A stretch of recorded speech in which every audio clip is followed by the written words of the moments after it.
ప్రభువైన యేసుక్రీస్తు వారి నామములో మీ అందరికి కూడా శుభాభివందనాలు. ప్రభు బలలో ప్రవేశింపకమునుపు వాక్యపు వెలుగులో మన జీవితాల వైపు ఒకసారి చూసుకుందాం. ఎప్పటికప్పుడు మనం పరీక్షించుకోవాలి, సరి చేసుకోవాలి, క్రమపరచుకోవాలి. మానమాతులం లోకంలో జీవిస్తున్నాము కనుక ఎప్పటికప్పుడు మనము పరీక్షించుకోవాలి. దానికి కొలబద్ద వాక్యమే రెండవ సమూయేలు గ్రంథం 22వ అధ్యాయం, బైబిల్లో 273వ పేజీ. సమూయేలు 2వ గ్రంథం 22వ అధ్యాయం, మొదటి వచనం 20వ వచనం నేను చదువుతున్నాను, గమనించండి. యెహోవా తన్ను సౌలు చేతిలో నుండి తన శత్రువులందరి చేతిలో నుండి తప్పించిన దినమున దావీదు ఈ గీతవాక్యములను చెప్పి యెహోవాను స్తోత్రించెను. తర్వాత 20వ వచనం, నేను ఆయనకు ఇష్టుడను గనుక ఆయన నన్ను తప్పించెను. నా నీతిని బట్టి ఆయన నాకు ప్రతిఫలమిచ్చాను. నా నిర్దోషత్వమును బట్టియే నాకు ప్రతిఫలమిచ్చాను. యెహోవా మార్గములను నేను అనుసరించుచున్నాను. భక్తిహీనుడనైన దేవుని విడిచిన వాడను కాను. 20వ వచనం అందరం కలిసి చదువుకుందాం. నేను ఆయనకు ఇష్టుడను గనుక ఆయన నన్ను తప్పించాను. చిన్న ప్రార్థన చేసుకుందాం. ప్రభు సహాయం నిమిత్తమై తలలు వంచండి, కండ్లు మూసుకొనండి. సర్వాధికారి అయిన దేవా, నువ్వు స్తోత్రార్హుడవు, పూజార్హుడవు, స్తుతులు నొందదగిన వాడవు. మిమ్మల్ని ఆరాధిస్తూ ఉన్నాం, పూజిస్తూ ఉన్నాం, ఘనపరుస్తూ ఉన్నాం. సృష్టి మీద అధికారం కలిగిన దేవుడవు, అన్నిటి మీద అధికారం కలిగిన దేవుడవు. దయ్యముల మీద, వ్యాధుల మీద, అన్నిటి మీద, పాపములు క్షమించటానికి నువ్వు ఒక్కడికే అధికారం ఉన్నది ప్రభా. ఎందుకంటే నువ్వు పాపము లేనివాడవు, దేవుడవు, మహోన్నతుడవు, సర్వాధికారి. అలాంటి దేవుడవు, ప్రాణం పెట్టిన దేవుడవు. నా కోసం శరీరధారిగా ఈ లోకానికి వచ్చి కలువరి సిలువలో నా కోసం ప్రాణాన్ని పెట్టిన దేవుడవు, రక్తము కార్చిన దేవుడవు. పరిశుద్ధమైన రక్తములో నా ప్రతి పాపమును కడిగి ప్రభా నన్ను నీ బిడ్డగా చేసుకున్నావు. నాకు మారు మనసు పాప క్షమాపణ దయచేసావు ప్రభా. నాకెంత గొప్ప భాగ్యం ఇచ్చారు ప్రభా, నీకు వందనాలు. మిమ్మల్ని ఆరాధిస్తూ ఉన్నాను, మీ నామాన్ని ఘనపరుస్తూ ఉన్నాను. మా ప్రభా, తిరిగి నీ వాక్యం చుట్టూ చేరాం. మీరు మాట్లాడే దేవుడవు, మమ్మల్ని సరిచేసే దేవుడవు. నీ జీవము కలిగిన, శక్తి కలిగిన మాటలు నాకు దయచేయండి, మాకు దయచేయండి ప్రభా. నువ్వు నీ మెల్లని చల్లని స్వరాన్ని మాకు దయచేయండి. వినగలిగే చెవులు, గ్రహించే మనసు దయచేయండి. పరిశుద్ధాత్మదేవ, ఈ ఉదయకాలం మమ్మల్ని అందరినీ కూడా దర్శించుమని, నీ మార్గంలో, నీ దిశలో వెళ్ళే కృప మా అందరికి దయచేయమని యేసయ్య పరిశుద్ధ నామములో ప్రార్థించి స్తోత్రించి వేడుకొంచున్నాము తండ్రి, ఆమేన్. ఒక వ్యక్తిని ఇంటర్వ్యూ చేస్తూ ఉన్నారట. ఏమండి, మీకు 2 కుమారులు కదా, మీకు చిన్న కుమారుడు అంటే ఎందుకు ఇష్టం? ఆ కుమారుడు నేను చెప్పిన మాట వింటాడు, నా గుణలక్షణాలన్నీ ఆ బిడ్డలో కనిపిస్తాయి. పెద్దవాడు కూడా నాకు ఇష్టమే, కానీ నా మాట విండు, నేను చెప్పిన విధంగా ప్రవర్తించడు. అందుకని చిన్న కుమారుడు అంటే నాకు ఇష్టం. ఒకవేళ లాజరస్ నువ్వంటే నాకు చాలా ఇష్టం అని దేవుడంటే ఎంత బాగుండును కదా. ఇక్కడ దావీదుని గురించి దావీదు తను మాట్లాడుతూ ఉన్నాడు. నేను ఆయనకి ఇష్టుడను గనుక ఆయన నన్ను తప్పించెను. ఇంగ్లీష్లో ఏముందో ఒకసారి చూద్దాం. ఇంగ్లీష్ బైబిల్లో ఏముందంటే, ఎందుకు ఇంగ్లీష్ బైబిల్లో మనం రిఫర్ చేస్తామంటే కొన్నిసార్లు ఇంగ్లీష్ బైబిల్లో వర్డ్స్ మనకి కరెక్ట్ మీనింగ్ని తెలియజేస్తా. He rescued me because he delighted in me. He delighted in me. భక్తుడనే దావీదు రాజు కంటే ముందుగా గొర్రెల కాపరి, గొర్రెలను కాయువాడు, మేపువాడు. దేవుడు తన సార్వభౌమత్వంలో దావీదుని, గొర్రెల దొడ్డిలో ఉన్న దావీదుని రాజుగా చేశాడు, సింహాసనాన్ని అధిష్ఠించేటట్లుగా చేశాడు. అంటే దేవుడు ఎవరినైనా తను హెచ్చించగలడు, ఉన్నతమైన స్థితిలోనికి తీసుకుని వెళ్ళగలడు. హన్న తను దేవుని స్తుతిస్తూ, దేవుని ఆరాధిస్తూ, మన మొదటి సమూయేలు గ్రంథం 2వ అధ్యాయంలో చూస్తాం, దరిద్రులను సింహాసనం మీద కూర్చుండుబెట్టువాడు ఆయనే, పెంట కుప్పం మీదనున్న వారిని లేవనెత్తువాడు ఆయనే. ఆయన సర్వాధికారి అయిన దేవుడు, సార్వభౌమాధికారం కలిగిన దేవుడు. ఒకవేళ ఆర్థిక పరంగా, ఆరోగ్యపరంగా, సామాజికంగా నా స్థితి కొద్దిగా ఉండొచ్చునేమో కానీ తగిన సమయంలో, ఆయన నిన్ను నన్ను హెచ్చించగలడు. ఈ విషయం మనం గుర్తుపెట్టుకుందాం. ప్రవక్త అయిన సమూయేలు యెషీ ఇంటికి వచ్చారు.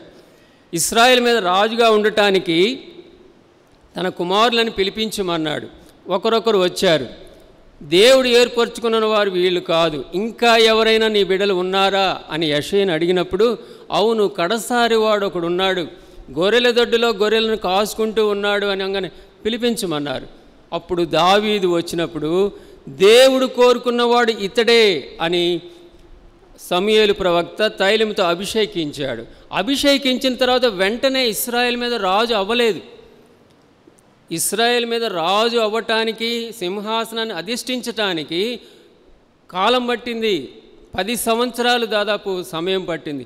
అయితే దావీదు ఓపిక పట్టాడు, కనిపెట్టాడు. సౌలు రాజు దగ్గరికి వెళ్ళి, నువ్వు దిగిపో, దేవుడు నన్ను ఏర్పరచుకున్నాడని చెప్పలా. తగిన సమయం కోసం కనిపెట్టాడు. పేతురు భక్తుడు అంటాడు కదా, తగిన సమయమందు మిమ్మల్ని హెచ్చించున్నట్లు తన బలిష్టమైన చేతుల కింద మిమ్మల్ని మీరు దీన మనస్కులై ఉండండి. ఉందాది పేతురు రాసిన మొదటి పత్రిక 5వ అధ్యాయం 6వ వచనంలో కదా. దేవుడు తగిన సమయమందు మిమ్మల్ని హెచ్చించినట్లు ఆయన బలిష్టమైన చేతుల కింద, బలిష్టమైన చేతి కింద దీన మనస్కులై, తన్ను తాను తగ్గించుకునేవాడు హెచ్చించబడును. మన మూలాంశం. దావీదుని దేవుడు హెచ్చించాడు. దావీదు ఒక విధంగా చూస్తే తన్ను తాను తగ్గించుకున్నాడు. గొర్రెల కాపరైన దావీదును దేవుడు ఇశ్రాయేలు మీద కాపరిగా చేశాడు. ఎంత విచిత్రమో కదా. తనకు దేవుడిచ్చిన అవకాశాన్ని దావీదు చక్కగా కాపాడుకున్నాడు. ఆ ఉన్నతమైన స్థానాన్ని కాపాడుకున్నాడు. అపోస్తల కార్యాలు 13వ అధ్యాయం 36వ వచనంలో చూస్తే చూడండి. అపోస్తల కార్యాలు 13వ అధ్యాయం 36వ వచనం, దావీదు దేవుని సంకల్పము చొప్పున తన తరము వారికి సేవ చేసి నిద్రించి అని అంటే తన మరణమయ్యేంత వరకు కూడా తన యొక్క స్థానాన్ని కాపాడుకున్నాడు. సౌలు రాజు గురించి మనం ఆలోచన చేస్తే, సౌలు రాజు బెన్యామీను గోత్రికుడు కదండి. అయినా కానీ దేవుడు ఏర్పరచుకున్నప్పుడు దీన స్థితిలో నుండి సౌలు రాజుని ఇశ్రాయేల్ మీద రాజుగా తను ఉన్నతమైన స్థితికి దేవుడు తీసుకుని వచ్చినప్పుడు తన స్థానాన్ని అవివేకముతో, అవిధేయతతో పోగొట్టుకున్నాడు. ప్రియ సహోదరుడా, ప్రియ సహోదరి, ఉదయకాలం దేవుడు నీకు ఇచ్చిన ఉన్నతమైన స్థానాన్ని, శ్రేష్టమైన స్థానాన్ని కాపాడుకోవాలి. అలా కాపాడుకోకపోతే దేవుని యొక్క కోపానికి గురి అవుతాం, దేవుని ప్రణాళికకు దూరం అయిపోతాం. మనం చదివిన వాక్య భాగానికి వద్దాం. సమూయేలు 2వ గ్రంథం 22వ అధ్యాయం 1వ వచనం చదువుదాం. 18వ కీర్తన ఒకసారి చూడండి. 18వ కీర్తన ఇదే అంశాన్ని అక్కడ కూడా మనం చూస్తాం. చూడండి 18వ కీర్తన. ఆ పైన చిన్న అక్షరాలతో ఉంది, చూడండి ఒకసారి. యెహోవా దాసుడైన దావీదు కీర్తన. అతని శత్రువులందరి చేతిలో నుండి, సౌలు చేతిలో నుండి యెహోవా అతని తప్పించిన దినమున దావీదు ఈ గీతవాక్యములను చెప్పి యెహోవాను స్తోత్రించి అతడు ఇట్లనెను, యెహోవా నా బలమా, యథార్థమైనది నీ మార్గం అని పాట పాడతాం కదా. ఎంత మంచి పాట అది. దావీదు భక్తుడు తను అనుభవపూర్వకంగా దేవుని యొక్క మంచితనాన్ని, దేవుని యొక్క కరుణ వాత్సల్యతలను అనుభవపూర్వకంగా అనుభవించి దేవుని ఎరిగి ఆయన ఆరాధిస్తూ ఉన్నట్లుగా మనం చూస్తాం. ఇక్కడ యెహోవాను స్తోత్రించి ఇట్లని, ఆయనకు నేను ఆయనకు ఇష్టడను కనుక ఆయన నన్ను తప్పించెను. దావీదు ఇంత ధైర్యంగా, ఇంత కాన్ఫిడెంట్గా ఎలా చెప్పగలుగుతున్నాడు అంటే మనకు చాలా ఆశ్చర్యంగా ఉంటుంది. దావీదుని దేవుడు ఏమన్నాడంటే, నా హృదయానుసారుడైన మనిషి. ఆ మాట దేవుడు అన్నాడంటే దావీదు దేవునితో ఎంత సన్నిహితంగా ఉన్నాడో మనం కీర్తనలో చూస్తే అర్థమవుతుంది. తన హృదయం ఎలాగ దేవుని వైపు చూసి స్పందించి ఆయన మాట్లాడుతూ ఉన్నాడో ఆ విషయాలు మనం చూస్తాం. దావీదుకున్న ధైర్యం మిగతా భక్తులు అంతగా అంటే అంత కాన్ఫిడెన్స్ అంటే ఆయన మాటల్లో మనకు కనిపిస్తుంది. ఎంత గొప్ప ధైర్యం. గొలియాతును చంపినప్పుడు దావీదుకున్న ధైర్యాన్ని మనం చూస్తాం. సింహాన్ని ఎదుర్కొని సింహాన్ని చంపినప్పుడు దావీదు యొక్క ధైర్యాన్ని చూస్తాం. ఎలుగుబంటిని ఎదుర్కొన్నప్పుడు, దాన్ని చంపినప్పుడు దావీదు యొక్క ధైర్యాన్ని చూస్తాం. కానీ దేవుని సన్నిధిలో దేవుని దగ్గర కూడా ధైర్యంగా, కాన్ఫిడెంట్గా మాట్లాడుతూ ఉన్నాడు. చాలా గమ్మత్తు, చాలా ఆశ్చర్యంగా ఉంటుంది.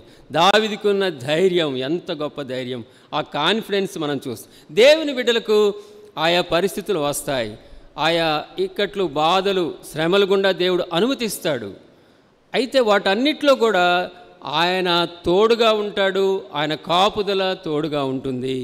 దావీదుకు కూడా పరీక్షలు వచ్చాయి, కష్టాలు, ఇరుకులు, ఇబ్బందులు వచ్చాయి, ప్రాణాపాయ స్థితి వచ్చింది. అయితే దావీదును దేవుడు తప్పించాడు, రక్షించాడు, కాపాడాడు.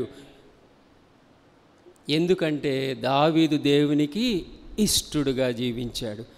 ఈ ఉదయకాలం నీవు నేను ఆయనకి ఇష్టలుగా జీవిస్తున్నామా లేదా ఒకసారి పరిశీలన చేసుకుందాం.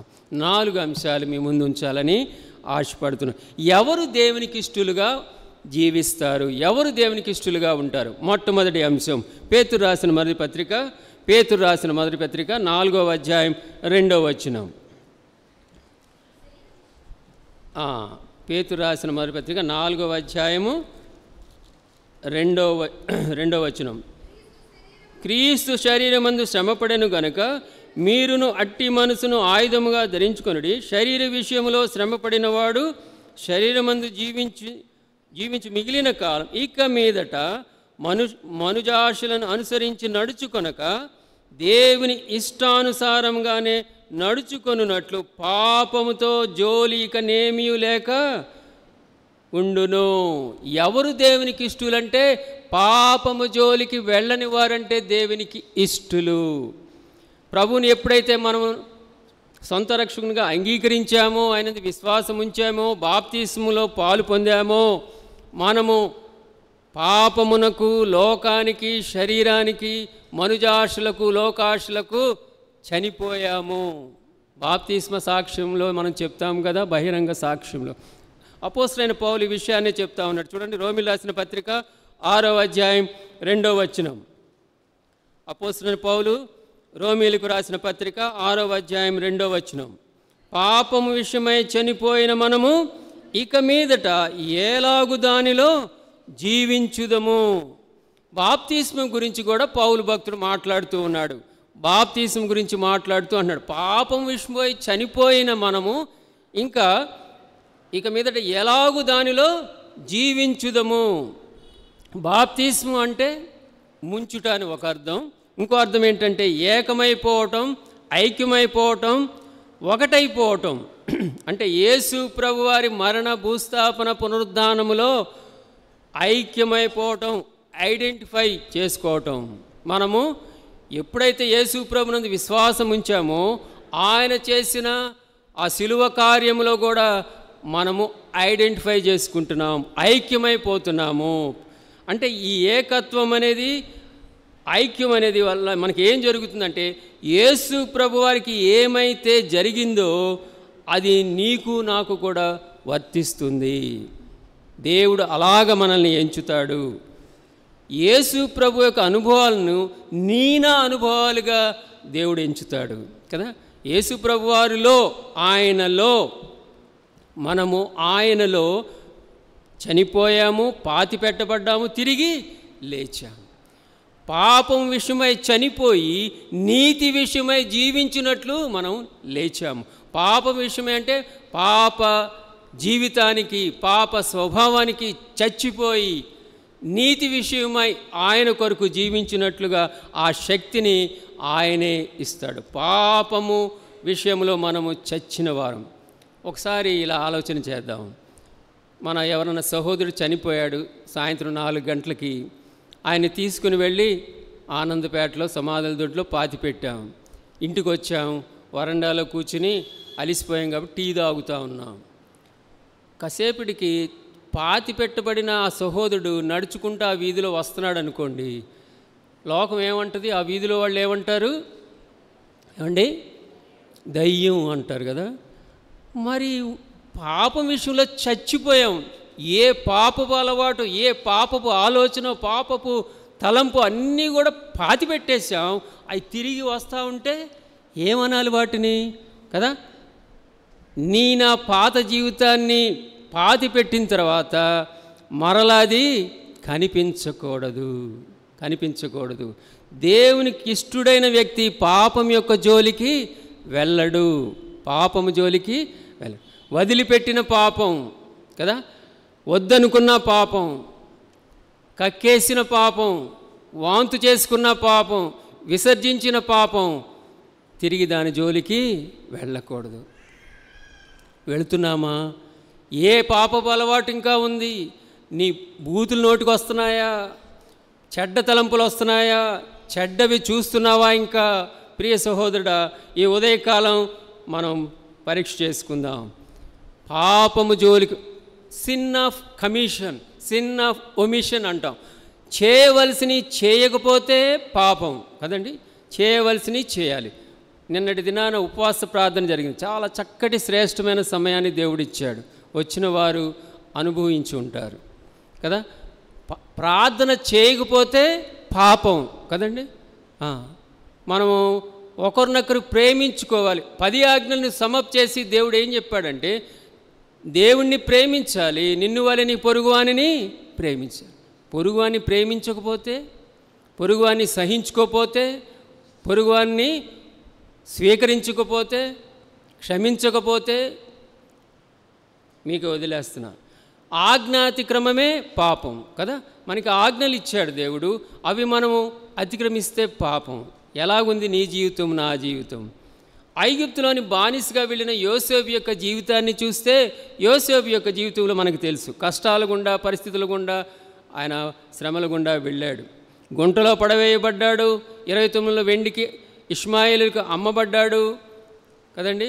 పొతిఫర్ ఇంటికి చేర్చబడ్డాడు. పొతిఫర్ ఇంటిలో తను గృహ నిర్వాహకుడిగా ఉన్నాడు. పొతిఫర్ భార్య తను పాపమునకు ప్రేరేపించినప్పటికీ పాపము జోలికి వెళ్ళలేదు. చెరసాల్లో వేశారు. ఆ తర్వాత దేవుని మహాకృపను బట్టి ఐగుప్తుకి ప్రధాని అయ్యాడు. కరువు వచ్చింది. ఆహారం కొరకు అందరు ఎవరి దగ్గరికి వస్తున్నారు? అందరి చేత ద్వేషింపబడిన యోసేపు దగ్గరికి వస్తూ ఉన్నారు. అన్నలు కూడా వచ్చారు. వస్తే రాజు దగ్గరికి వచ్చారు. నా దగ్గర కాదే, యోసేపు దగ్గరికి వెళ్ళండి. యోసేపు సంరక్షకుడుగా, పోషకుడుగా అయిపోయాడు. ప్రియ సహోదరుడా, మరి పాపము జోలికి వెళ్ళని వారు దేవునికి ఇష్టం. ఈరోజు ఒకవేళ పాపం యొక్క ఆకర్షణలో, ఈ తాత్కాలిక సంతోషంలో ఒకవేళ ఎవరన్నా ఉంటే, దేవుడిచ్చే శ్రేష్టమైన, ఉన్నతమైన, ఆ శాశ్వతమైన స్థితిని పోగొట్టుకుంటారేమో. ఒకసారి గమనించుకుందాం. దేవునికి ఎవరు ఇష్టలంటే, పాపము జోలికి వెళ్ళని వారు దేవునికి ఇష్టలు. రెండవదిగా మనం చూద్దాం, రెండో అంశం చూద్దాం. సామెతల గ్రంథం 11వ అధ్యాయం 20వ వచనం. సామెతల గ్రంథం 11వ అధ్యాయం 20వ వచనం. మూర్ఖ చిత్తులు యెహోవాకు హేయులు, యథార్థముగా ప్రవర్తించువారు ఆయనకు ఇష్టులు కదండి. మూర్ఖ చిత్తులు యెహోవాకు హేయులు, యథార్థముగా ప్రవర్తించువారు ఆయనకి ఇష్టులు. యథార్థముగా ప్రవర్తించువారు, యథార్థముగా జీవించువారు, మాటలో, క్రియల్లో, తలంపుల్లో, ఊహల్లో ఎట్లా ఉంటున్నాం మనం? ఇంగ్లీష్లో ఏముందంటే God delights in those who are with integrity. నేను పోయినసారి కూడా యథార్థత గురించి చెప్పినప్పుడు చెప్పాను. ఇంటిగ్రిటీ అంటే, ఇంటిగ్రిటీ అనే మాట ఇంటిజర్ అనే గణిత పదం నుంచి వచ్చింది, లెక్కల పదం అది. 2x2 అంటే 4. గుంటూరులో 2x2 4, అమెరికాలో కూడా అంతే, హైదరాబాద్లో కూడా అంతే. ఇది మారని, ఇది సత్యం, యూనివర్సల్ ఫ్యాక్ట్, ట్రూత్. ఇది మారనిది, ఈ విలువ మారదు, అది ఖచ్చితమైనది, అది సత్యమైనది. ఎలా ఉంటున్నాయి మన జీవితాలు? యథార్థత అనేది ఉన్నదా? దేవునికి ఇష్టలుగా ఎవరుంటారంటే పాపము జోలికి వెళ్ళని వారు దేవునికి ఇష్టలు, యథార్థంగా జీవించేవారు దేవునికి ఇష్టలు. నువ్వు ఇంటా బయట ఒకే రీతిగా ఉంటున్నావా? ఆఫీసులో ఒక రకంగా, మందిరంలో ఇంకో రకంగా ఉంటున్నామా? నీ మాట అవునంటే అవును, కాదంటే కాదు. సరళంగా ఉండాలి, వంకరగా ఉండటానికి వీల్లేదు. విశ్వాసమని చెప్పుకుంటున్నాం, దేవుని బిడ్డలమని చెప్పుకుంటున్నాం. ఎలాగుంది నీ జీవితం, నా జీవితం? సామెత గ్రంథం 12వ అధ్యాయం 22వ వచనం. 22వ వచనం. అబద్ధమాడు పెదవులు యెహోవాకు హేయములు, సత్యవర్తనులు ఆయనకి ఇష్టులు. సత్యంగా ఉండాలి నీవు, యథార్థంగా ఉండాలి నీవు. ప్రియ సహోదరుడా, ఈ లోకంలో గమనిస్తే కొంతమంది భార్యలు తమ భర్తకు భర్త పట్ల యథార్థంగా జీవించరు, భర్తలు తమ భార్యల పట్ల యథార్థంగా జీవించరు. యథార్థత లేని ఏ కుటుంబమైనా, యథార్థత లేని ఏ దేవుని బిడ్డ అయినా దేవుని యొక్క కోపానికి గురి అవుతారు. ప్రియ సహోదరుడా, జాగ్రత్త పడదామా? 11వ కీర్తన 7వ వచనం. 11వ కీర్తన ఒకసారి చూడండి. 11వ కీర్తన 7వ వచనం.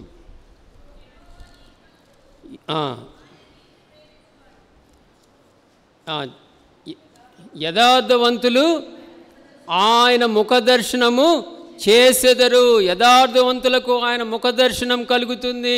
ప్రియ సోదరుడు, పాపం నీలో పెట్టుకొని, మోసం నీలో పెట్టుకొని, యథార్థత లేకపోతే దేవుడు నీకు ఎందుకు తను తాను ప్రత్యక్షపరచుకుంటాడు? ఆయన ముఖదర్శనం నీకు కలుగదు. దేవుడు ప్రేమించినట్టే న్యాయాన్ని ప్రేమించేవాడుగా ఉంటే దేవుడు తన్ను తాను నిన్ను బయలుపరుచుకుంటాడు. దేవుని దగ్గరికి వస్తే నీ పాపం, నీ కపటం అడ్డుగా వస్తే దేవుడు ఎలా మాట్లాడతాడు, ఎలా బయలుపరుచుకుంటాడు? 17వ కీర్తన 15వ వచనం. 17వ కీర్తన 15వ వచనం. నేనైతే నీతి గలవాడనై నీ ముఖదర్శనము చేసేదను, నేను మేలుకొనున్నప్పుడు నీ స్వరూప దర్శనముతో నా ఆశను తీర్చుకొని. స్వరూప దర్శనం ఎవరికి ఉంటుందంటే యథార్థవంతులకు. పాపము జోలికి వెళ్ళని వారు, దేవునితో అతి సన్నిహితమైన సహవాసము కలిగిన వారు, ఇది దేవుని యొక్క స్వరూప దర్శనం ఉంటుంది. దేవుడు తను తాను బయలుపరుచుకుంటాడు, తన చిత్తాన్ని తెలియజేస్తాడు, తన మార్గాన్ని తెలియజేస్తాడు. ఏ దిశలో వెళ్ళాలో, ఎలాగ వెళ్ళాలో, బిడ్డల పట్లనేమి, వ్యక్తిగత జీవితంలోనేమి, సంఘ జీవితంలోనేమి ఎలాగ వెళ్ళాలో దేవుడు తెలియజేస్తాడు. అన్న, నేను ప్రార్థన చేస్తున్నాను కానీ నాకు తెలియట్లేదన్నా. నువ్వు యథార్థంగా ఉంటే దేవుడు తను తాను నిన్ను బయలుపరుచుకుంటాడు. ప్రియ సోదరుడా, పాపము జోలికి వెళ్ళని వారు దేవునికి ఇష్టలు, యథార్థంగా జీవించేవారు దేవునికి ఇష్టలు. 2వ దినవృత్తాంతముల గ్రంథం 16వ అధ్యాయము 9వ వచనం చదవండి ఎవరైనా. తన ఎడల యథార్థ హృదయం గలవారిని బలపరచుటకై యెహోవా కనుదృష్టి లోకమందంతట సంచారము చేయుచున్నది. ఇంగ్లీష్లో ఏముందంటే, for the eyes of the lord run to and ఫ్రో. ఆయన కనుదృష్టి లోకమందంతట ఎవరు యథార్థంగా ఉన్నారో వారిని నేను బలపరచాలి. అటువంటి వారిని దేవుడు బలపరుస్తాడంట. His eyes are ranging through and out. His eyes are running to and fro. అటు ఇటు ఆయన చూస్తున్నాడు, ఎవరున్నారు. లాజరస్ యథార్థంగా ఉన్నాడా? ఫలానా సహోదరి యథార్థంగా ఉన్నదా? ఎలా ఉన్నాయి నీ జీవితాలు, నీ జీవితం, నా జీవితం? ఇశ్రాయేలీలు ఆ పాలు తేనెను ప్రవహించు ఆ దేశంలో, వాగ్దాన దేశంలో ప్రవేశించటానికి దగ్గరకు వచ్చేసారు, కనాను దేశానికి. అప్పుడు 12 మందిని మోషే ఏం చేశాడంటే, గోత్రానికి ఒకళ్ళు చొప్పున 12 మందిని వేగు చూసడానికి ఆ కనాను దేశానికి పంపించాడు. 12 మందిని. వాళ్ళు 12 మంది ఒకే స్థలానికి వెళ్ళారు, ఒకే ప్రజ దగ్గరికి వెళ్ళారు, ఒకే గుంపు దగ్గరికి వెళ్ళారు. సమాచారం కూడా ఒకే సమాచారం అయి ఉండాలి. కానీ 10 మంది చెడ్డ సమాచారం తీసుకొచ్చారు, కేవలం 2 మాత్రమే నిజమైన యథార్థమైన సమాచారాన్ని తీసుకొచ్చారు. వాళ్ళిద్దరు ఎవరు? యెహోషువ, కాలేబు. కాలేబు ఏమంటున్నాడు అంటే, నేను అది రెఫరెన్స్ నేను చూచినది చూచినట్లు చెప్పుచున్నాను, యథార్థముగా ఉన్నది ఉన్నట్లుగా నేను చెప్పాను అని అంటున్నాడు. 6 లక్షల కాల్బలము వాళ్ళందరూ ఆ వాగ్దాన దేశంలోనికి వెళ్ళారా? ఎంతమంది అండి వెళ్ళింది వాగ్దాన దేశంలో? 2 మాత్రం. 5,99,998 మంది రాలిపోయారు, చనిపోయారు. ప్రియ సహోదరుడా, మనం చెప్పే మాటల విషయంలో, మనం చేరవేసే సమాచారం విషయంలో యథార్థత ఉండాలి. నీ జీవితంలో, నా జీవితంలో, మాటల విషయంలో, చేతల విషయంలో, ఆలోచనలో, తలంపుల్లో యథార్థత ఉండాలి, యథార్థముగా ఉండాలి. యథార్థవాది లోక విరోధి. ఒకవేళ కొంతమంది నచ్చకపోవచ్చు మన జీవితాన్ని, ఎందుకంటే సరళంగా ఉంటే అందరికీ నచ్చదు. అయినా కానీ ఆ శాశ్వతమైన లోకానికి మనం సిద్ధపడుతూ ఉన్నాం, ఉన్నతమైన శ్రేష్టమైన స్థానానికి సిద్ధపడుతూ ఉన్నాం. దేవునికి ఇష్టంగా జీవించాలి. God delights in those people. ఎవరంటే పాపము జోలికి వెళ్ళని వారు, యథార్థంగా జీవించేవారు. మూడోది చూద్దాం. మూడో అంశం కీర్తనల గ్రంథం 16వ కీర్తన చూడండి. 16వ కీర్తన 2-3 వచనాలు. నీవే ప్రభుడవు, నీకంటే నాకు క్షేమాధారమేదియు లేదని యెహోవాతో నేను మనవి చేయుదును. నేను ఇలాగందును, భూమి మీదనున్న భక్తులే శ్రేష్ఠులు, వారు నాకు కేవలము ఇష్టులు. భక్తులు నాకు ఇష్టులు. నేను ఇలాగొందును, భూమి మీదనున్న భక్తులే శ్రేష్ఠులు, వారు నాకు కేవలము ఇష్టులు. ఇంగ్లీష్లో ఏముందంటే, as for the saints who are on earth they are excellent in whom is my delight. చూసారా? భక్తులు అంటే ఇంగ్లీష్లోకి వచ్చేసరికి సెయింట్ అంటే ఏ హోలీ వన్, అంటే someone who is set apart for God's special purposes. భక్తులు అంటే తెలుగులో చెప్తాను, దేవుని కొరకు ప్రత్యేకింపబడి దేవుని యొక్క సంకల్పానుసారంగా ఉద్దేశానుసారంగా జీవించేవారు. ఇంకొక అర్థం ఏంటంటే, దేవుని యందు విశ్వాసం ఉంచి ఆయన నిబంధనను గైకొనువారు, విధేయులయ్యేవారు. నిబంధన. భక్తులంటే పరిశుద్ధులు. అందుకని అపోస్తలుడైన పౌలు కొన్ని సంఘాలకు వ్రాసేటప్పుడు కొరింథులోనున్న పరిశుద్ధులకు, రోమా సంఘంలో ఉన్న పరిశుద్ధులకు దేవుని నామములో వందనములు శుభములు చెప్పుచున్నాను. పరిశుద్ధులు. దేవుడు మనల్ని ఎలాగన్నాడంటే పరిశుద్ధులు అని పిలుస్తున్నాడు. ఏమండి, మనము పరిశుద్ధులమంట. యేసుక్రీస్తులో మనల్ని పవిత్రపరిచాడు. మనల్ని ప్రతిదినము పవిత్రీకరణ చేస్తూనే ఉన్నాడు, శాంక్టిఫై చేస్తూ ఉన్నాడు. మనం బల దగ్గరికి వచ్చి మనం ఏం చేసుకుంటున్నామంటే పవిత్రపరచుకుంటూ ఉన్నాం. వారంలో ఎక్కడన్నా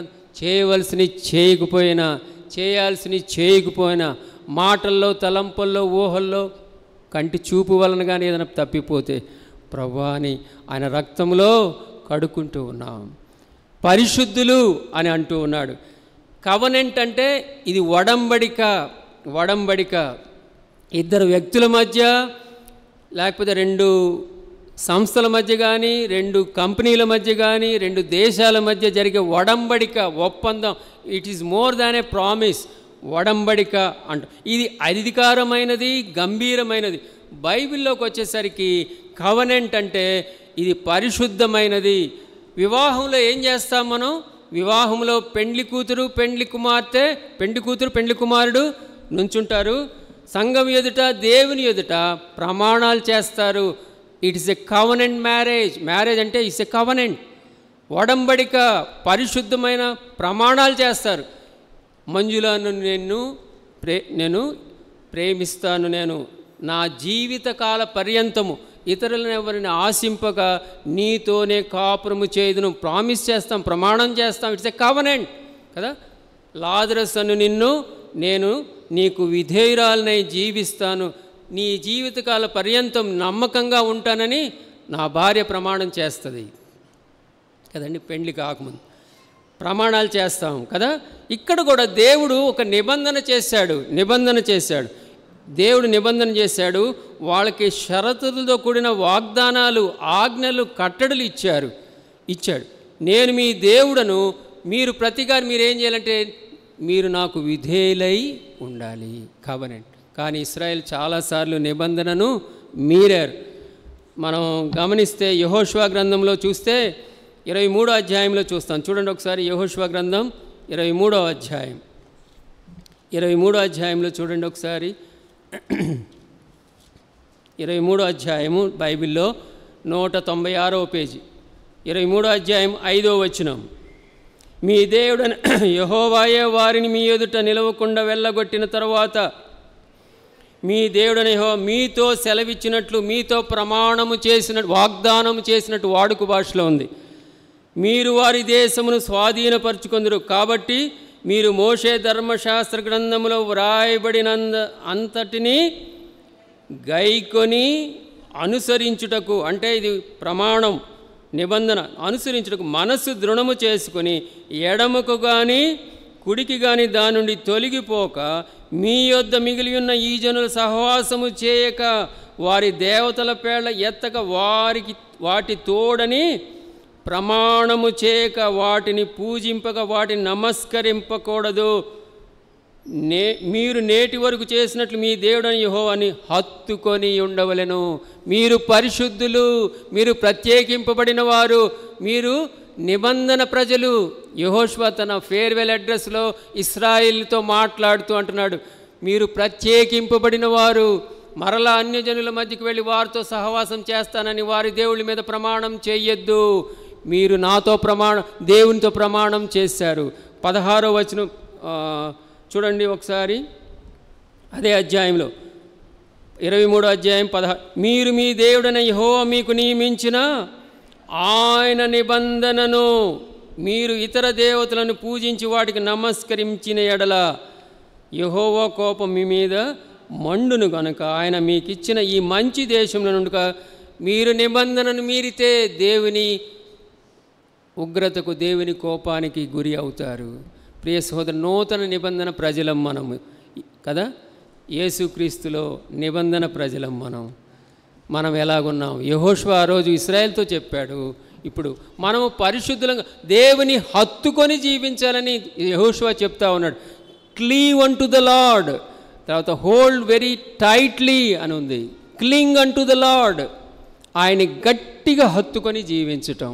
పరిశుద్ధులు ఎలాగుంటారంటే దేవుని హత్తుకొని జీవిస్తున్నామా? పరిశుద్ధులంగా మనము పరిశుద్ధతలో కొనసాగాలని దేవుడు కోరుతా ఉన్నాడు. మనం అలా జీవిస్తున్నామా? ఏమంటున్నాడంటే, నేను వాళ్ళ కోసమే నేను సంపూర్ణంగా సమర్పించుకున్నాను, వాళ్ళే పరిశుద్ధులే నాకు ఇష్టం, కేవలం వాళ్ళనే ఆయన చెప్తా ఉన్నాడు. ఈ లోకరీతిగా చూస్తే ధనవంతులు ఉన్నారు, మంచి జ్ఞానవంతులు ఉన్నారు, ఈ లోకరీతిగా అధికారం కలిగిన వారందరిలో దేవునికి ఇష్టం లేదు, ఆనందం లేదు. కానీ దేవుని బిడ్డల పట్ల, పరిశుద్ధుల పట్ల ఆయన ఆనందం కలిగి ఉన్నాడు. పాపము జోలికి వెళ్ళని వారు దేవునికి ఇష్టలు, యథార్థంగా జీవించేవారు దేవునికి ఇష్టలు, భక్తులు, పరిశుద్ధులు ఆయనకి ఇష్టలు. 4వది చూద్దాం. రోమీలు రాసిన పత్రిక 14వ అధ్యాయం చూడండి ఒకసారి. రోమీలు రాసిన పత్రిక 14వ అధ్యాయం 17-18 వచనాలు. దేవుని రాజ్యము భోజనమును పానమును కాదు గాని నీతియు సమాధానమును పరిశుద్ధాత్మయందలి ఆనందమునై ఉన్నది. ఈ విషయమందు క్రీస్తునకు దాసుడైన వాడు దేవునికి ఇష్టుడును మనుషుల దృష్టికి యోగ్యుడనై ఉన్నాడు. కాబట్టి సమాధానమును పరస్పర క్షేమాభివృద్ధిని కలుగుజేయు వాటిని ఆసక్తితో అనుసరింతుము. ఇక్కడ సందర్భం ఏంటంటే చాలా డిఫరెంట్ సందర్భం. మనము ఆత్మీయమైన కుటుంబంలో సహవాసంలో ఉన్నాం.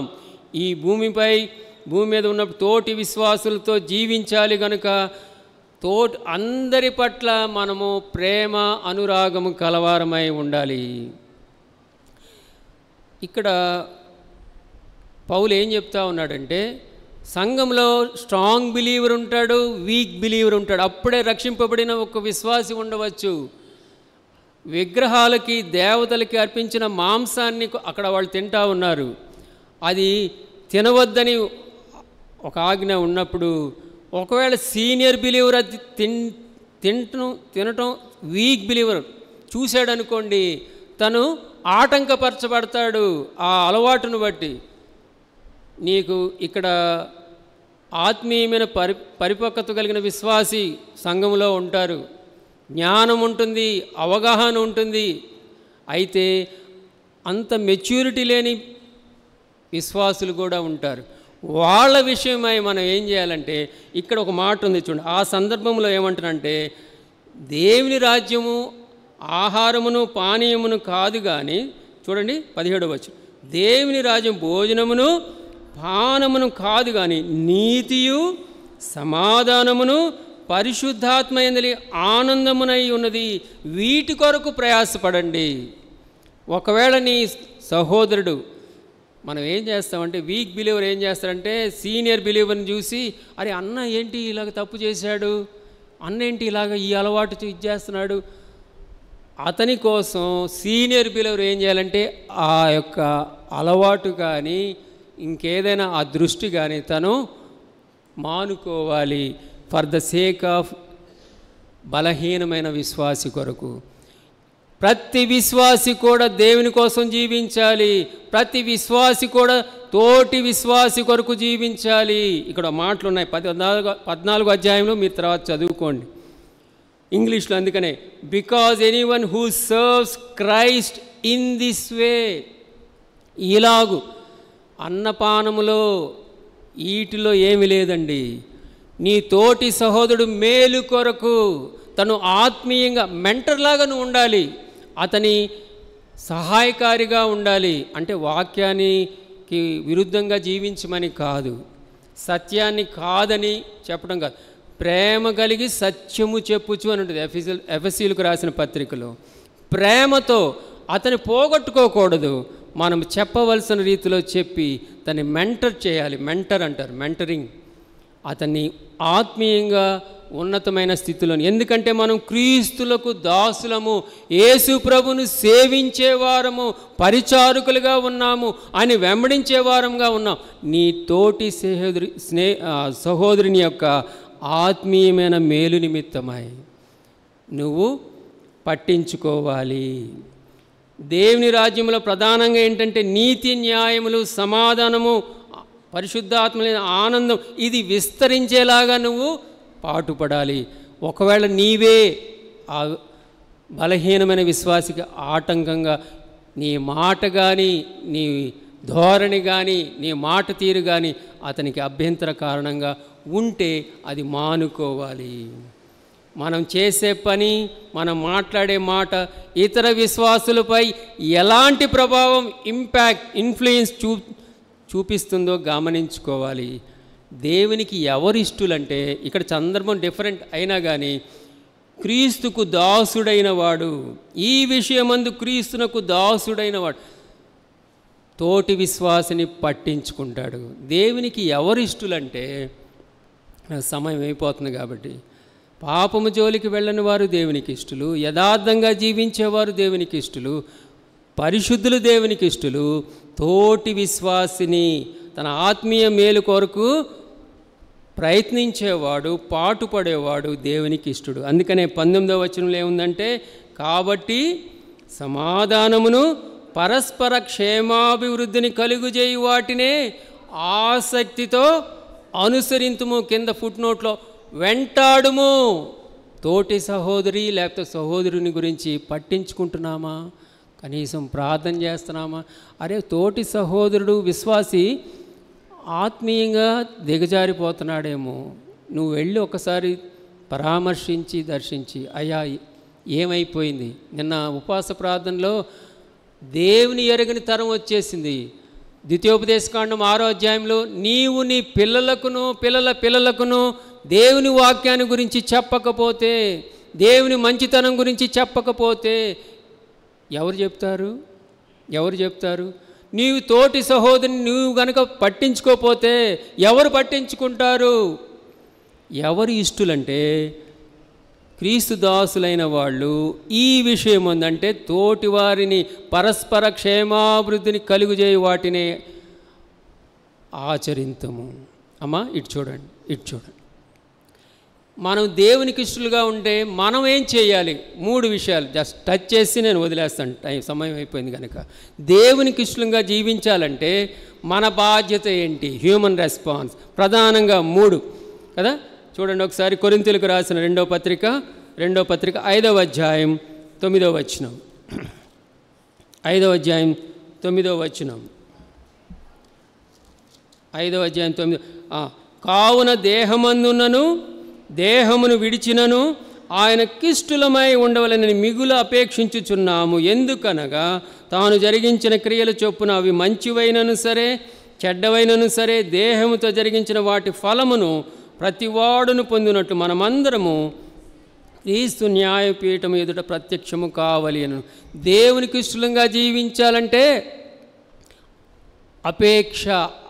అపేక్ష ఉండాలి. డిజైర్, ఇంటెన్స్ డిజైర్, బలీయమైన కోరిక, ఆశ నీకు ఉండాలి. అరే నేను దేవునికి ఇష్టంగా జీవించాలి, దేవుని ప్రీతికరంగా జీవించాలి అనే ఆశ నీకు ఉండాలి. లేకపోతే నువ్వు జీవించలేవు. ఇది ఆటోమేటిక్గా రాదు. ఇది మనము దేవుణ్ణే అడగాలి, మనం పూనుకోవాలి, గట్టి ప్రయత్నం చేయాలి. ఇక్కడ పౌలు భక్తుడు అంటున్నాడు కదా, ఈ లోకంలో మనము ఉన్నంత కాలము మనం ప్రతిదానికి లెక్క అప్పచెప్పాలి కనుక అని ఏమంటున్నాడంటే చూడండి ఇక్కడ 9వ ఆయనకు కావున దేహమందునను దేహమును విడిచినను ఆయనకి ఇష్టలమై ఉండాలని మిగుల అపేక్షించుచున్నాము. అపేక్ష నీకున్నదా? ఇంగ్లీష్లో ఏంటంటే we must make it our goal to please God. We must make it as our aim to please God. We must Aspire, we must be ambitious కదా. చాలా మాటలు చెప్పాం కదా. బలీయమైన కోరిక ఉండాలి కదా. దావీదుకి ఆ కోరిక ఉంది. దావీదుకి బలీయమైన కోరిక ఉంది. చూడండి, ఆశ అంటూ ఉంటే ఆశగల ప్రాణాన్ని తృప్తిపరిచేది. 63వ కీర్తన చూడండి ఒకసారి. 63వ కీర్తన 2వ వచనం. 63వ కీర్తన 2వ వచనం.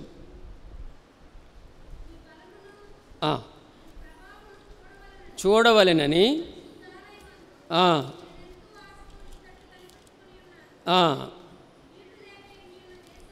దేశమందు నా ప్రాణము నీ కొరకు తృష్ణగొని ఉన్నది. నీ మీది ఆశ చేత నిన్ను చూడవలన నా శరీరము కృషించుచున్నది కదా. నీ బలమును నీ ప్రభావమును చూడవలని పరిశుద్ధాలయముందు నేనెంతో ఆశతో నీ తట్టు కనిపెట్టి ఉన్నాను. ఆశ దావీదుకి ఎంత ఆశ అంటే దేవుని సన్నిధిలో నిత్య సుఖములు సంతోషములు కలవు. ప్రభువా నీ మందిరావణంలో ఉండుట ఎంత ధన్యత నాకు. దేవుడు, దేవుని సాన్నిధ్యం, దేవుని సన్నిధి, దేవునితో అనగానే దావీదు తను జీవితంలో ఒడిదుడుకులు ఉన్నాయి, కానీ దావీదు చాలా యథార్థంగా ఉన్నాడు. దేవునితో అతి సన్నిహితమైన సహవాసాన్ని తను ఎంత చక్కగా పొందుకున్నాడు. అందుకనే ఆ కోరిక, ఆ ఆశ అక్కడే ఉంటుంది. ఒక మాట చూడండి 63వ కీర్తనలో 4వ వచనం. నా మంచం మీద నిన్ను జ్ఞాపకము చేసుకుని రాత్రి జాముల యందు నిన్ను ధ్యానించినప్పుడు క్రొవ్వు మెదడు నాకు దొరికినట్లుగా నా ప్రాణమును తృప్తి పొందుచున్నది కదా. దుప్పి నీటి వాగుల కొరకు ఆశపడినట్లు దేవా నా ప్రాణము నీ కొరకు తృష్ణగొనుచున్నది. ప్యాషన్, బలీయమైన కోరిక, ఇంటెన్స్ డిజైర్ ఉండాలి. ఉంటుందా నీకు నాకు? దేవునికి ఇష్టంగా ఉండాలనే ఆశ ఉన్నదా? 107వ కీర్తన 9వ వచనంలో ఆశ గల ప్రాణాన్ని తృప్తిపరిచి ఉన్నాడు, ఆకలి కొనిన వారి ప్రాణమును మేలుతో నింపి ఉన్నాడు. God satisfies the longing soul. Longing, ఆ డిజైర్ నీకు నాకు ఉండాలి. కీర్తన 42వ కీర్తనలో దుప్పి నీటి వాగుల కొరకు ఆశపడినట్టు నా ఆ కోరికని, ఈ కోరిక నీకు రావట్లేదు, అడుగుడి మీకు ఇవ్వబడును. ఏమండి? తట్టుడి మీకు తీయబడును, వెదకండి మీకు దొరుకును కదా. ఇది భౌతికపరమైన విషయాల గురించి కాదు, ఆత్మీయమైన విషయాల గురించి ప్రభు చెప్పిన మాటలు. మనం అడిగితే, మనం ఆశపడితే దేవుడు ఇస్తాడు. కాబట్టి మొట్టమొదటిగా నీకు డిజైర్ ఉండాలి, ఇంటెన్స్ డిజైర్. రెండవది ఎఫెసీయులకు రాసిన పత్రిక 5వ అధ్యాయం 10వ వచనం చూడండి. ఎఫెసీయులకు రాసిన పత్రిక 5వ అధ్యాయం 10వ వచనం. కనుక ప్రభువుకేది ప్రీతికరమైనదో దానిని పరీక్షించుచు వెలుగు సంబంధుల వలె నడుచుకొనుడి. పరీక్షించుచు దేవునికేది ప్రీతికరమైనదో, దేవునికేది ఇష్టమైనదో దానిని పరీక్షించాలి. డిజైర్ ఉండాలి, డిజర్న్మెంట్ ఉండాలి కదా. ఇంగ్లీష్లో ఉంది, and try to discern what is pleasing to the lord. You figure out, you find out, examine, పరీక్షించాలి కదా. పౌలు భక్తుడు ఏమంటాడంటే రోమీయులకు రాసిన పత్రిక 12వ అధ్యాయంలో మొదటి 2 వచనాలు, మీరు ఈ లోక మర్యాదను అనుసరింపక కదా, ఉత్తమమును అనుకూలమును దేవునికి అనుకూలమైన సజీవ యాగముగా ఏం చేయాలి? అక్కడ ఒక మాట ఉంటుంది చూడండి, ఆ మాట కోసం నేను చెప్తా ఉన్నాను. చూడండి 12వ అధ్యాయం, సజీవ యాగంగా మీ శరీరంలో ఆయనకు సమర్పించుకుని దేవుని వాత్సల్యమును బట్టి మిమ్మల్ని బతికమాలు కొనుచున్నాను. ఇట్టి సేవ మీకు యుక్తమైనది. మీరు ఈ లోక మర్యాదను అనుసరింపక ఉత్తమమును అనుకూలమును సంపూర్ణమునై ఉన్న దేవుని చిత్తమేదో పరీక్షించి, అండర్లైన్ చేసుకోండి, పరీక్షించాలి. అరే ఇది దేవుని చిత్తమా కాదా? ఇది పర్ఫెక్టా కాదా? ప్లీజింగా కాదా? బెస్టా కాదా? ఏమండి? పరీక్షించాలి కదా. పరీక్షించి అప్పుడు నువ్వు దాని గురించి నువ్వు నిర్ణయం తీసుకోవాలి. దేవుని చిత్తం, దేవునికి ఏది ప్రీతికరమైనదో పరీక్షించి చేయాలి. His will is good, pleasing and perfect. ఆయనది చిత్తం ఎప్పుడు కూడా ఉత్తమమైనది, అది శ్రేష్టమైనది. ఇక్కడ ఉంది కదా, సంపూర్ణమైనది, ఉత్తమమును అనుకూలమైనది. అరే మన ముందు వచ్చిందల్లా చేసేయటమే, నాకు ఇష్టమైందల్లా చేసేయటమే. అరే దేవుని చిత్తమా కాదా? పరీక్షించాలి కదా. వాక్యానుసారమా కాదా? సాధారణంగా ఎక్కడ మనం తొందరపడతామంటే వివాహాలప్పుడు, ఆచారాలప్పుడు వచ్చినప్పుడు తొందరపడిపోతాం. అరే ఇది లోక మర్యాదను అనుసరింపక ఉత్తమమును సంపూర్ణమైన దేవుని చిత్తమేదో పరీక్షించాలి. ఎలా పరీక్షిస్తాం? దేవుని వాక్యపు వెలుగులో, వాక్యమే పరీక్షించాలి. డిజైర్ ఉండాలి, డిజర్న్మెంట్ ఉండాలి. మూడవదిగా చూద్దాం. తెస్సలోనికైలకు రాసిన మొదటి పత్రిక 4వ అధ్యాయం మొదటి 2 వచనాలు.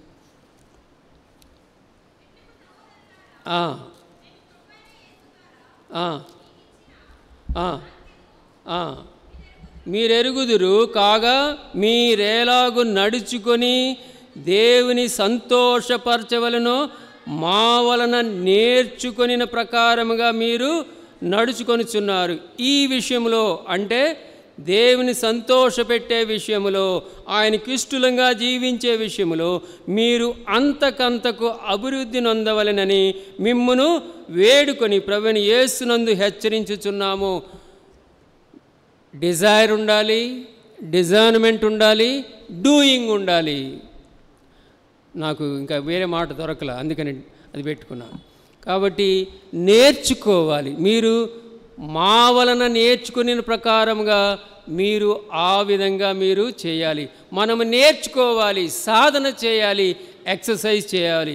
దేవుని సంతోషపెట్టడం అంటే, దేవునికి ప్రీతికరంగా జీవించడం అంటే ఆటోమేటిక్గా రాదండి.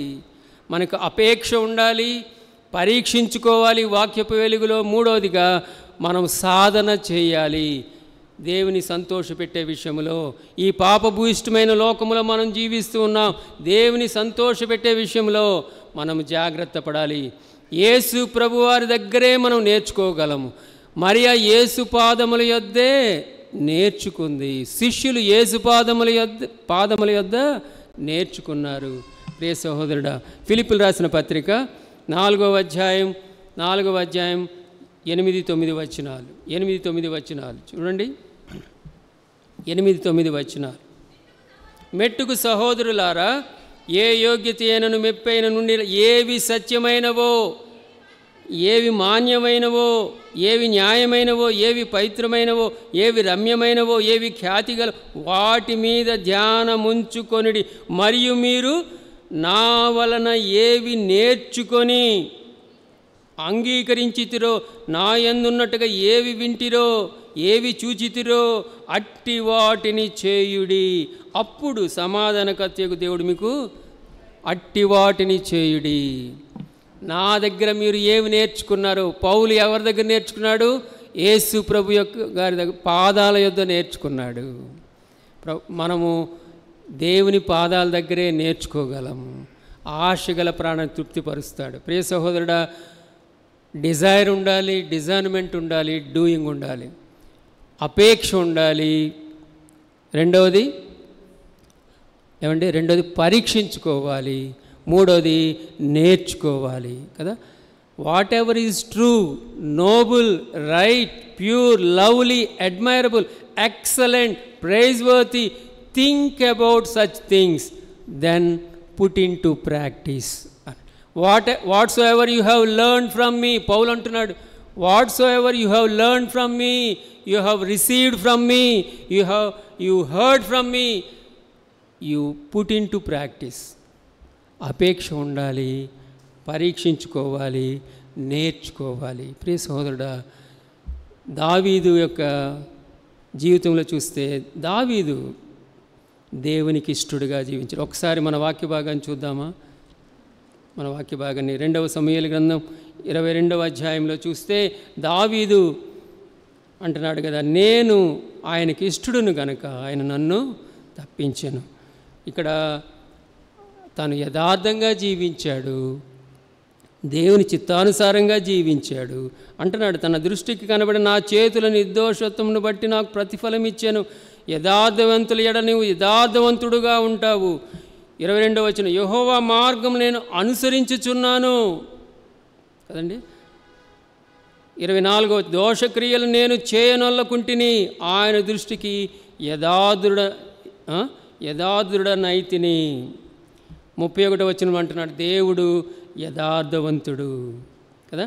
ఆయన తన మార్గములనందున యథార్థవంతులను నడిపించును. దావీదు యొక్క జీవితం మనకు తెలుసు కదా. దేవుని హృదయానుసారుడైన మనుషుడు, దేవునికి ఇష్టడుగా జీవించాడు. మనం పరీక్ష చేసుకుందాం, దేవునికి ఇష్టంగా జీవిస్తున్నామా లేదా? తలలు వంచినట్లయితే, కండ్లు మూసుకున్నట్లయితే, మోకరిల్లినట్లయితే మన జీవితాలు ఎలాగున్నాయి? నిజంగా మనము దేవునికి ఇష్టంగా ప్రీతికరంగా జీవిస్తున్నామా? పాపము జోలికి వెళ్ళని వారు దేవునికి ఇష్టలు, యథార్థంగా జీవించేవారు దేవునికి ఇష్టలు, పరిశుద్ధంగా జీవించేవారు దేవునికి ఇష్టలు, యేసుక్రీస్తును సేవించేవారు, తోటి సహోదరుని గురించి పట్టించుకునేవారంటే దేవునికి ఇష్టం. అయితే నీవు నేను ఇనిషియేటివ్ తీసుకోవాలి, అపేక్ష ఉండాలి, ఆశ ఉండాలి.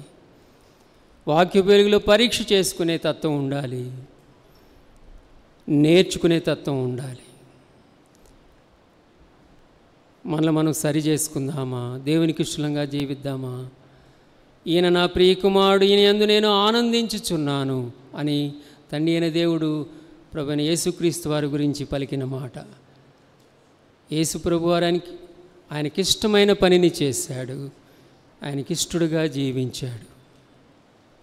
ప్రేమ నమ్మకము కలిగిన మా ప్రియ పరలోకపు తండ్రి, మేము నీకు ఇష్టంగా జీవించాలి మీరు కోరుతూ ఉన్నారు ప్రభా. మేము నీ బిడ్డలము, నీ స్వకీయ సాంపాద్యం. మీరు మా పరలోకపు తండ్రివి ప్రభా. తండ్రికి తగినట్లుగా పిల్లలు జీవించాలి అని మీరు కోరుకుంటున్నారు. నీకు ఇష్టంగా జీవించడానికి కృప దయచేయండి. పాపము జోలికి వెళ్లకుండా యథార్థంగా జీవిస్తూ, పరిశుద్ధంగా జీవిస్తూ, తోటి సహోదరుని యొక్క ఆత్మీయ మేలు గురించి పట్టించుకుంటూ జీవించే కృప దయచేయండి ప్రభా. అలాంటి ఆశను మాలో రేకెత్తించండి మా ప్రభా. నీ యొద్ద నేర్చుకునే తత్వం మాకు దయచేయండి, కృప చూపించుమని యేసయ్య పరిశుద్ధ నామములో ప్రార్థించి స్తోత్రించి వేడుకొంచున్నాము తండ్రి, ఆమేన్. అలాగే ప్రార్థనలో ఉండండి. మనల్ని మనం పరీక్షించుకునే సమయం